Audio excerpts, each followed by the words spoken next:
Bom dia, primeiro ano A e B. Eu sou a professora Janaína. A gente vai continuar falando, né, sobre o capítulo 4.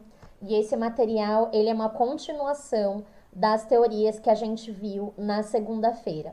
Então, na segunda-feira, a gente viu ali alguns materiais que falavam sobre um cientista que era o Alfred Wegener, né? Um cientista alemão que conseguiu analisar qual era o aspecto do nosso planeta no passado. E esse cientista, ele conseguiu perceber que uma parte, né, do nosso planeta, ela não era parecida com o que ela hoje, né? Então, uma das teorias principais aí do Wegener é a teoria da Pangeia e da Pantalassa. Nessa teoria, o Wegener fala que no passado todos os continentes eram juntos, né? E aí, conforme alguns processos aconteceram, esses espaços, eles acabaram se separando. Só que aí em 1930, o Wegener não consegue terminar de comprovar a sua teoria. E são as teorias seguintes à teoria do Wegener que a gente vai ver nessa aula. Então, gente, alguns recados importantes, tá? Na nossa aula online eu vou falar sobre isso também, né? O T1 e o T2 vocês podem enviar para mim no meu e-mail até o dia 16 desse mês, tá? Se você já enviou, beleza, fique tranquilo. Todo e-mail que eu recebo, eu respondo, tá? Então, se eu ainda não respondi o seu, tenha um pouco de paciência.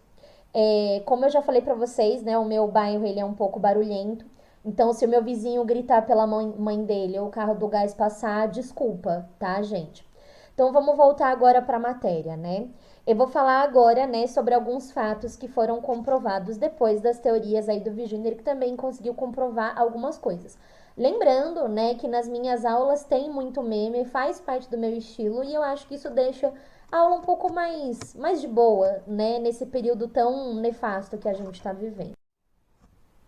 Então, o que vai acontecer? O Wegener morre em 1930 com a sua teoria inacabada. Isso quer dizer o quê? Que ele consegue comprovar que os continentes eram juntinhos, mas ao mesmo tempo ele não consegue explicar o porquê que os continentes se mexiam. Daí, 20 anos depois, lá em 1950, nos Estados Unidos, vão surgir pessoas que vão estudar as teorias do Wegener e vão tentar levar essas teorias adiante. Então, a gente vai ter, né, alguns cientistas nessa faculdade, que é a faculdade de Princeton, eles vão estudar aí os feitos do Wegener e eles vão começar a fazer alguns diagnósticos no planeta Terra. Pausa para água. Então, esses pesquisadores dessa faculdade, eles tiveram a brilhante ideia de tentar estudar o fundo dos mares e dos oceanos com um aparelho que é chamado de sonar, né? Então, o que o sonar faz? Ele trabalha com ondas de som. E essas ondas de som, elas se propagam pela água. A partir daí, o que vai fazer? Eles vão pegar aí um navio e vão utilizar o sonar em várias partes do oceano e vão perceber a diferença de tempo que o som demora para voltar para o sonar. E aí eles vão começar a perceber que existe alguma forma de responder às teorias do Wegener a partir daí. O que esses caras vão descobrir, né? Eles vão descobrir que o fundo do oceano é irregular, né? Então, o fundo do oceano não é um piso niveladinho e tal. E isso vai ser a base para começar a explicar as teorias do nosso amigo Alfredinho Wegener. Quais serão as descobertas desses indivíduos? Primeiro, eles vão descobrir que o fundo do mar tem fossas e fendas, né? Então existem alguns buracos ali que precisam ser estudados. E que mais? O fundo dos oceanos tinha uma temperatura um pouco elevada. E isso acontecia por causa da relação que o fundo do oceano tinha com o núcleo da Terra. Para quem não lembra, o núcleo terrestre pode chegar até 6.000 graus.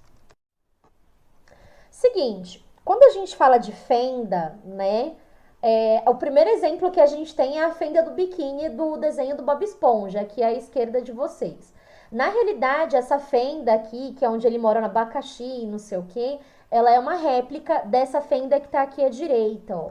Então a fenda, ela é como se fosse uma rachadura, né, que aparece nessas cavidades aí de pedra e que inclusive são habitat natural de algumas espécies. Essas fendas, elas são muito comuns no fim, né, dos oceanos, no fundo dos oceanos. Então, toda vez que eu falar de fenda, você vai lembrar da fenda do biquíni, Bob Esponja. Saudades infância, né? Aí a gente também tem uma fossa, né? A gente também no fundo do oceano tem algumas fossas. Quando eu falo em fossas, elas podem ter alguns sentidos aí, né? Sentimentalmente falando, fossa é quando você está um pouco triste por conta de alguma questão. Mas não é essa fossa aí que esses cientistas encontraram, né? Eu tô falando dessa fossa aqui, ó. A fossa, ela é um buracão no fundo dos oceanos, ou seja, ela precisa ser extremamente profunda. Se você olhar aqui, ó, na direita, de cima, dá para perceber que tem um buraco gigantesco no fundo do oceano, né? Essa fossa que eu tô mostrando para vocês é a mais profunda que a gente tem e ela basicamente, né, é chamada de Fossa das Marianas. E ela fica no Oceano Pacífico, né? De cima dá para você identificar a profundidade dela por causa da mudança de cor do aspecto da água. Aqui à esquerda você tem, né, algumas espécies e alguns tipos de viveiro que existem dentro dessas fossas. Então, além dela ser uma explicação, né, para o movimento dos continentes que esses cientistas estavam explicando, elas ainda também vão ser o habitat natural de várias espécies, né? Quem vai começar a fazer esses estudos vai ser o Jacques Piccard, né, que vai começar a produzir esses estudos aí em 1960. Para quem não manja, gente, essa região ela fica perto do continente asiático, tá? Filipinas, China, algumas ilhas ali que tem perto, que nem Macau, que é uma ilha que hoje é da China, mas que antes foi de Portugal, né? Então algumas pessoas lá falam português. Então o que vai acontecer? Esses cientistas em 1950, eles vão analisar aonde tem fossas e fendas, e eles vão perceber que essas rachaduras, elas se interligam entre si. Então eles vão acabar descobrindo, né, as placas tectônicas, que vai ser o nome que vai ser dado a essa teoria, que vai surgir em 1950, né? Então assim, na realidade, o Wegener ele contribui muito para essa teoria das placas tectônicas, ele só não consegue terminar. Então não está de todo errado falar que quem deu início para essa pesquisa foi ele, né? Mas quem conseguiu terminar e dar as conclusões foram esses cientistas aí em 1950. Então, o que esses cientistas vão falar? Ó, que embaixo dos continentes e que embaixo dos oceanos existem placas tectônicas. Então, ó, imagina assim, imagina uma pizza. A massa da pizza são as placas tectônicas. E o que está em cima da pizza, que é o molho, é o oceano, e a mussarela ali são os continentes, né? Então, assim, essas pessoas, elas vão conseguir perceber que essas placas tectônicas, elas se ligam ali entre si, ó, né? Igual tá nesse mapinha aqui. Então, ó, quando as setinhas estão vindo para o mesmo lugar, quando elas apontam para o mesmo lugar, ó, essas, essas, essas placas tectônicas elas entram em choque, então isso vai causar terremotos. Esse movimento aqui, ó, quando as placas tectônicas se movimentam para o mesmo local, a gente chama de movimento convergente. Quando as placas tectônicas estão indo para locais diferentes, a gente chama esse movimento de movimento divergente. E quando o movimento é divergente, não existe nem terremoto, nem maremoto.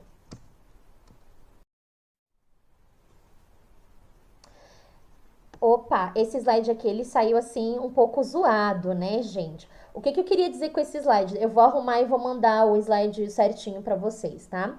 Nesse slide, fala-se o seguinte, né? A gente tem as três estruturas do planeta Terra, que é o núcleo, manto e crosta, e eles têm algumas subdivisões, né? Que é o núcleo interior e superior, e assim por diante. O que acontece? Existe uma camada no manto terrestre que a gente chama de astenosfera, que é essa aqui à esquerda, ó. Na astenosfera se concentra o magma. Para quem não manja, o magma é como se fossem várias estruturas rochosas que ficam derretendo o tempo inteiro. E eles parecem ali, né, chocolate derretido por causa da sua consistência pastosa. O que acontece? É por conta da fervura do magma, né, e do movimento que ele faz, que ele acaba influenciando as placas tectônicas. Desta forma, o que fica entendido nessa teoria não são os continentes que se mexem, mas sim as placas tectônicas, que são impulsionadas pelo movimento do magma que está na atmosfera, que é aquecido pelo calor que vem do núcleo da Terra, certo? Essa parte é um pouco complexa, mas eu juro que vocês vão aprender, tá, galera? Para você que não lembra o que é magma, né? Várias referências aqui, Charmander, o meu preferido, né? Quem manja sabe do que eu tô falando. Magma é o mesmo que rocha fundida. E o que acontece? O magma, ele fica fervendo ali na astenosfera. Às vezes, quando ele ferve muito, ele encontra algumas cavidades para ele sair, que é o que a gente chama de vulcão, que está aqui à sua esquerda. Quando o vulcão entra em erupção, ele vai liberar enxofre, né? Que é aquele cheirinho ali de ovo podre.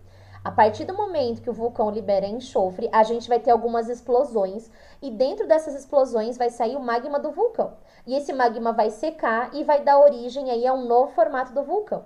Mas quando esse vulcão está entrando em erupção, ele pode acabar aí com a vida das pessoas que estão em volta. Um exemplo é o vulcão Vesúvio, que ficava em Pompeia, né, Roma e tal. Esse vulcão ele entrou em erupção e acabou com a cidade, né? Grande parte das pessoas morreram afogadas ali por cinzas que aconteceram na explosão desse vulcão. Essa cidade ela já foi reencontrada, né? E grande parte dos corpos das pessoas que morreram, eles foram soterrados por aí 3 metros de cinza, né? E portanto eles foram preservados. Então, ó, aqui a gente tem uma análise da questão do movimento das placas tectônicas. Então, aqui você tem a astenosfera, você tem o magma que está aqui, ó, e ele está sendo esquentado pelo calor que vem do núcleo.